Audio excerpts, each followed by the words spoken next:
Hello, my name is Paul Sampson and I'm the curator of Oriel Colwyn in Colwyn Bay.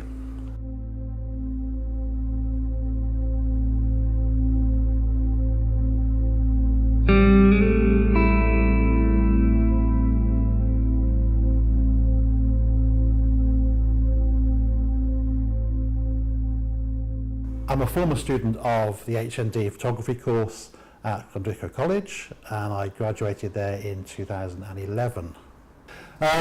So from that graduation, I then decided to take a small stint studying BA Honours degree for Open College of Arts, and it wasn't for me. I continued photographing and practicing as a photographer, and I came across Theatre Colwyn at the time. So part of my studies, I photographed the regeneration of Theatre Colwyn. And as that progressed, I built up this massive documentary record of what happened to the oldest theatre in Wales. So it's a very important piece of work. And from that piece of work, we then decided to create a gallery in the space that we're in now. And it's something, one of those things where I turned up one day and refused to go home, really. So Oriel Colwyn had small beginnings back when we first started, and it started off with my own work of the regeneration from the theatre, and from there it's progressed really to becoming a very important photography space in North Wales. The only photography space really that's dedicated every time to showing photography. It's an important place to showcase photography, both internationally and local talent as well. So we've had in the past our recent Chalky Davis exhibition. So Chalky now lives in New York. His rock and roll years from the enemy years was a fantastic coup to have here in Colwyn Bay. I mean, it was in the National Museum of Wales in Cardiff, and so it ended up in Colwyn Bay. With this year being the 10-year anniversary of the HND or photography courses at Clondrico, it's quite a marked year this year. 10 years of photography students coming up through the college is a fantastic achievement. So to tie in with that 10-year anniversary, we're holding our first photography festival this year in October, and we've opened up a space for the college to invite photographers from the last 10 years of the course to submit their own work. Who knows what we'll get? It's a big surprise, but some people are still working, some people aren't working. Maybe they continue taking photographs for their own pleasure rather than for work. But it's open up to submit, and if anybody's thinking about submitting work, please do, because we'd love to see what you're doing now.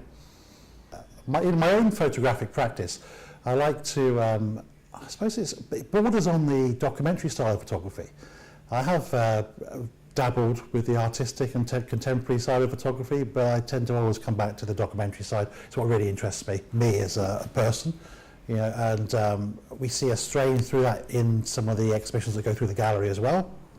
To keep finances coming in for the gallery, I find myself working throughout the theatres, behind the scenes, creating stories for social media and for advertising parts within the venues. Venue Cymru and Theatre Colwyn, and it became a bit of a love of mine really. I kind of go in there and I become part of the furniture, and I sit in the corner and everybody accepts me eventually, if they let me in, which is another story, but once I get into the shows, I'm there, and I probably won't take many photographs the first day I'm there. I just sit in the corner quietly, talk to people, make myself known, take a few snaps, become accepted as part of the touring company that's arrived. You then seem to get quite a good documentary stance on the real story, I suppose, afterwards. So that's kind of my love, is I like to embed myself within places for quite a time and tell a story. The exhibition we currently have on here at Oriel Colwyn is called An Independent Eye by Colin McPherson. It's an exhibition that showcases the photography within the independent newspaper. It opened on the year's anniversary of the print edition closing, so it's really quite an important step to show, I suppose, that photography was so important in the days of print edition newspapers. Colin was telling me when we were setting the exhibition up that the day that they closed the day that they closed the print edition newspaper, they sacked all the picture editors and they sacked all the photographers. So from that, if you think about where photography is going, where is it going? I mean, we can have a whole trade of journalistic photographers losing their jobs. And in the papers are taking public submitted photographs. They're not paying the public. So photographs are being used really without any fee to fill the spaces of the papers these days. And especially the online editions, they're just full. They're full of readers' photographs. So a photographer's role is changing quickly. And if you're coming into photography and thinking you're going to walk into a newspaper and get a journalistic job, it's a hard life. You really have to be top of your trade to do that. I think there's thinking about the relevance of, I suppose, readers' photographs. They have to be in the paper. They do. I'm not saying they don't have to be in the paper, because the readers are there when things happen sometimes, and the staff photographer isn't there. So the only way to get pictorial evidence of things that are happening is to use the reader's photographs. That's not a problem, but really you should be paying for those photographs, in my view. Even if it's a small fee, they shouldn't be stealing people's images and using them in the national papers or the local papers. As the equipment for photography gets cheaper, we find more and more people be able to pick up a camera these days. 10 years ago, it was quite hard to own a really decent camera that would take really decent photographs. But for not much money, you can get a half-decent camera that takes really good photographs. For something that would have cost you £7,000, £8,000, £9,000 10 years ago, you can pick up for £800 now. And that's putting photography in more people's hands, which is a good thing. It's a fantastic thing. But if you're looking to be in the trade of being a photographer, then it makes your job a lot harder. Okay, I think we're probably coming to a point where photography is at a saturation where it's everywhere. In years back, people would go specifically to see photography. Photography would be an art form, once it was accepted as being an art form. But it would be, you would see it in the journalistic papers, you would see it not so much online if we pass back some years, but it was something that you would go and see. Now it's become so more accessible with online and the internet.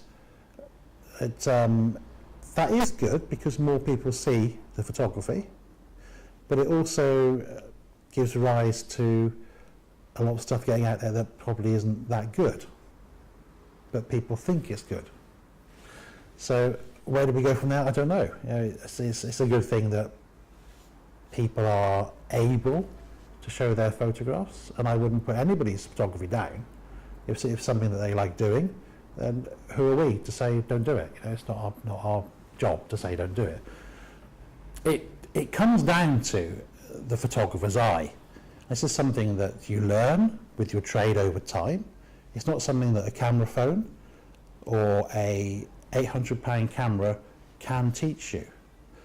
The more you use it, the more used you get to composition, and there are various things on these camera phones and there's cheaper cameras that help you compose the camera with the lines and the rule of thirds that are built into the screen displays. That's great because it's teaching people kind of the history and the way of composition of photography. So, but it doesn't really compensate for a knowledge of photography and a knowledge of the history of photography. I think rather than just picking up a camera and snapping, it would pay a good few people to look back at the history of photography at some of the greats, I think. With the advent of these cameras that are being more accessible, we also have the option to take video. Now, video is something that was always going to come in to a photographer's life. It's where we use that video. We use it on Instagram, now do moving images, Facebook, your Facebook Live now, we can do live video. straight to Facebook and Twitters, all the social medias. So video is an important thing. Video captures people's attention more than a still image. So if you're using video in your social media feed, you're going to get more attention. So as any social media guru will tell you, use video rather than images. It draws more people into following you and looking at what you're doing. So as a tool to create an interest, it's great. We spoke earlier about the local press photographers now being told to take video as well for the online content of the newspapers. So it's something that the cameras do, so why not use them? So looking forward, the future for Oriel Colwyn it's a good future. I mean, we're the photography gallery in North Wales. We bring work into an area that really shouldn't be in Colwyn Bay. We bring work into North Wales that is fantastic work that you can only really see in a city usually. So what we're doing here, we're kind of catering for people that love photography. And we talked earlier about the advent of the new cameras coming in and the digital revolution of everybody having a camera and everybody having an iPhone and everybody having a device that will take a photograph, maybe even a watch. You never know. These Apple watches take a photograph. How good it is, I don't know. I can't afford one, so we'll never know. But moving on from that, we've kind of steeped ourselves in the history of photography here. We've just opened a darkroom downstairs. So if somebody wants to learn the true art of black and white printing, there's a facility here. So we have a facility here in the gallery to show work, and it's not a commercial gallery, it's purely for showing work. We're not for selling work, it's just for showing how good photography is. So on that, you can come and learn how to use a darkroom, you can learn how to use film, process your own film, print, everything's here. It's something that we're kind of a centre for photography, everything photography. We're here.